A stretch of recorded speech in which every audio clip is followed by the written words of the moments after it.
Time now for the Daily Answer, sponsored by Salem Surround on The Answer Now TV. Bethany, the United States State Department just urged Americans to leave about 10 countries, including Israel. Of course, Israelis can't leave Israel. They got to stay there. They got jobs. They got kids to take care of. What are your friends and family telling you in the Jewish state?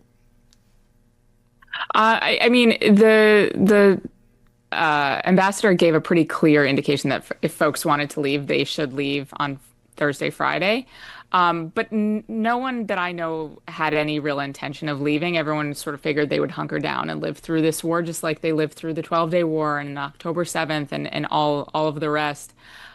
Israel is a unique country in the region because they actually have the capability to defend their citizens. And, a rocket got through in the Jerusalem suburb of Beit Shemesh and 9 people were killed. But overall, it's a pretty safe place to hunker down during a regional war.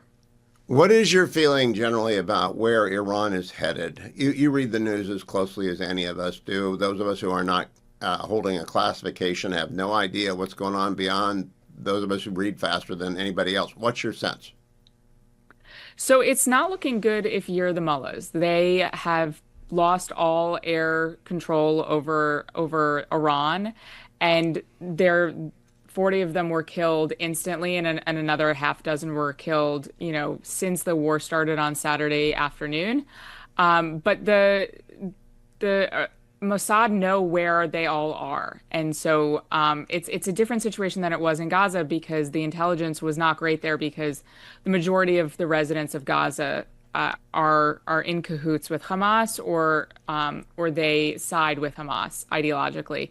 That's not the case in Iran. The vast majority of people in Iran are not supportive of the regime, and they're actively working to hinder them by working with Mossad. And so the intelligence for the Americans and the Israelis is very good inside of Iran. So, Bethany, I'm not an Israeli, obviously. I'm not Jewish, but I do study a lot of history, and very rarely do figures as significant as Bibi Netanyahu come across your screen. What do you hear people in Israel and in the Jewish community in America saying about Bibi right now as look, anything could go wrong. Very, very, very wrong. Lots more than 9 people can get killed in Israel. But what do you think they're thinking about him right now? Because it seems like sometimes a man meets the moment. Yeah. So overall, I don't know many people who are fans of Netanyahu anymore. That being said, in moments like these, I think the consensus is more or less no one else would have done this except Netanyahu. He's very much like Trump in this way. You need someone who just will do what needs to be done, and it doesn't care about the sort of reaction of the world, the reaction of anyone in the country. This is the objective. This is what needs to be done. And I don't care if I'm popular. This is what needs to happen. And no one on planet Earth has been yelling more loudly or more frequently about the threat of Iran and the threat of a nuclear Iran than Benjamin Netanyahu. And so he's meeting the moment, and he has explained to the world why this moment really should have happened 10, 20 years ago, but better late than never. And he has a president here in the United States who agrees with him that this moment needs to happen. Now, a final question, Bethany. I am not surprised. I'm somewhat disappointed that people with TDS, who have been longtime enemies of Iran, still can't put their TDS down for even a week to say, good on Donald Trump. Is that ever going to change? It's really shocking and disappointing to see the progressive reaction to this because there is nothing more antithetical to what they claim to believe than the Iranian regime. They're throwing gay men and women off of rooftops. They're subjugating women and putting them in hijabs and denying them an education. One would think as a progressive, you would celebrate the death of the Ayatollah. Even if you don't love Trump, even if you don't love our involvement, anything, this is a singular moment of hope and liberty in this part of the world that has been denied it for so long. And I truly don't understand, as a former progressive, how they can not celebrate. And a last question. Are you letting your youngsters watch this 24/7? Because it's not unlike Grenada if they were 10 years older. There's a turn that came in 1983.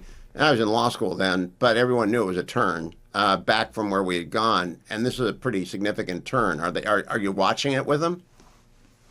I watched it with them, funny enough, on Saturday when it was the Sabbath. I had a couple of our kids at a hotel for my family's bar mitzvah, and so we were standing in the lobby watching it.